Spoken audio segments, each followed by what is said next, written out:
Hi guys, welcome to exam time. And आज के इस वीडियो में हम बात करने वाले हैं दो इंपॉर्टेंट की टर्म्स के बीच में डिफरेंस के बारे में, जो कि है database system and file system.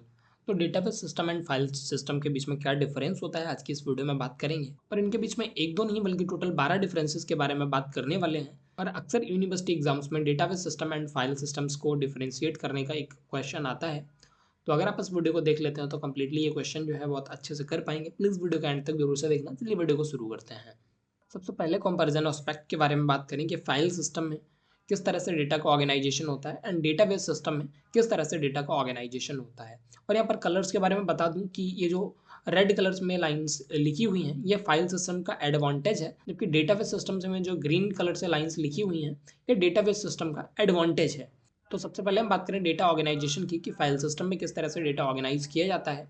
तो stores data in separate files with no relationships, यानी सेपरेट फाइल्स में डेटा को स्टोर किया जाता है जिसके बीच में कोई रिलेशनशिप नहीं होता है। जबकि डेटाबेस सिस्टम में क्या होता है, organises data in tables with relationships, यानी टेबल्स में डेटा को स्टोर किया जाता है और उनके बीच में रिलेशनशिप होता है। नेक्स्ट एस्पेक्ट की बात करूं तो सेकेंड पॉइंट है डेटा रिडंडेंसी का। तो फाइल सिस्टम में क्या होता है, हाई रिडंडेंसी, यानी डेटा की डुप्लीकेसी होती है। सेम डेटा जो है वो मल्टीपल फाइल्स में होता है।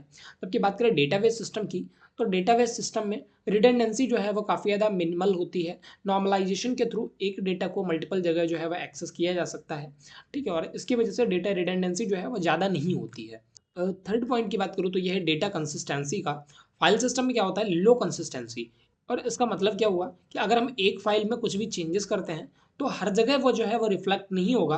जबकि डेटाबेस सिस्टम में क्या होता है, एसिड प्रॉपर्टीज के थ्रू हाई कंसिस्टेंसी जो है वो हमें देखने को मिलती है। फोर्थ पॉइंट की बात करूँ तो यह है डेटा शेयरिंग का।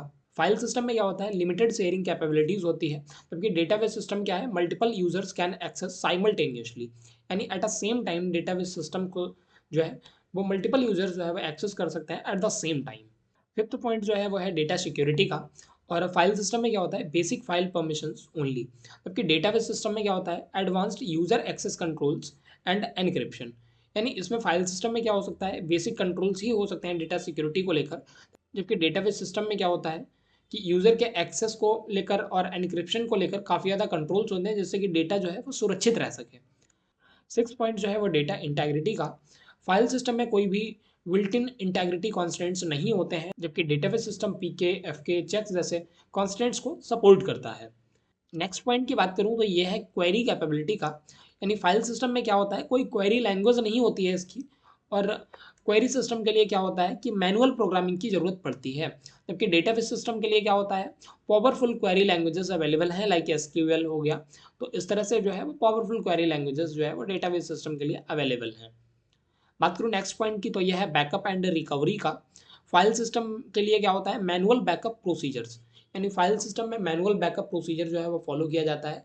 जबकि डेटाबेस सिस्टम में क्या होता है, automated backup and recovery system की सुविधा अवेलेबल होती है, जो कि डेटाबेस सिस्टम को और ज़्यादा यूजफुल बनाती है। नेक्स्ट पॉइंट है स्केलेबिलिटी का। फाइल सिस्टम में क्या होता है, difficult to scale for large data. Large data के लिए स्केल करना काफ़ी ज़्यादा डिफिकल्ट है फाइल सिस्टम में। जबकि डेटाबेस सिस्टम को इस तरह से ही डिज़ाइन किया जाता है कि अगर हमें लार्ज डेटा जितना ज़्यादा इंक्रीज होता जाएगा तो उसको जो है वो मैनेज किया जा सके। और इसको मेनली स्केलेबिलिटी के लिए ही डेटाबेस सिस्टम को डिज़ाइन किया गया। तो स्केलेबिलिटी वाले डिफरेंस को जरूर से याद रखिएगा कि फाइल सिस्टम जो है वो लार्ज डेटा के लिए जो है वो स्केलेबल अच्छे से नहीं होता है, इसमें काफ़ी ज़्यादा डिफिकल्ट होता है। क्योंकि डेटाबेस सिस्टम को मेनली डिजाइन ही किया गया है स्केलेबिलिटी के लिए। बात करें नेक्स्ट एस्पेक्ट की तो यह है परफॉर्मेंस का। तो फाइल सिस्टम क्या होता है, सिंपल स्मॉल स्केल ऑपरेशंस के लिए ये जो है वो फास्टर होता है। और जबकि डेटाबेस सिस्टम में क्या होता है, ये लार्ज डेटा पर जो कॉम्प्लेक्स ऑपरेशंस होते हैं उसके लिए ऑप्टिमाइज्ड होता है। अब बात करूँ नेक्स्ट पॉइंट की तो यह है कॉस्ट का। फाइल सिस्टम में डेटा जो है वो लो कॉस्ट पर ही ऑर्गेनाइज हो जाता है, ऑपरेटिंग सिस्टम में ही ये बिल्ट इन होता है।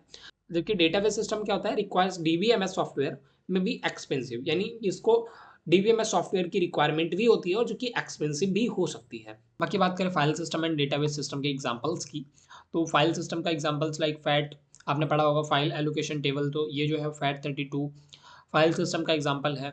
एन टी एफ एस, ई एक्स टी फोर, ये जो है वो फाइल सिस्टम्स के एग्जांपल हैं। जबकि MySQL, Oracle, MongoDB, PostgreSQL, ये जो है वो डेटाबेस सिस्टम्स के एग्जांपल हैं। तो फिलहाल गाइज ये थे database system and file system के बीच में कुछ डिफरेंसेस। आई होप आप लोग को ये वीडियो पसंद आया होगा।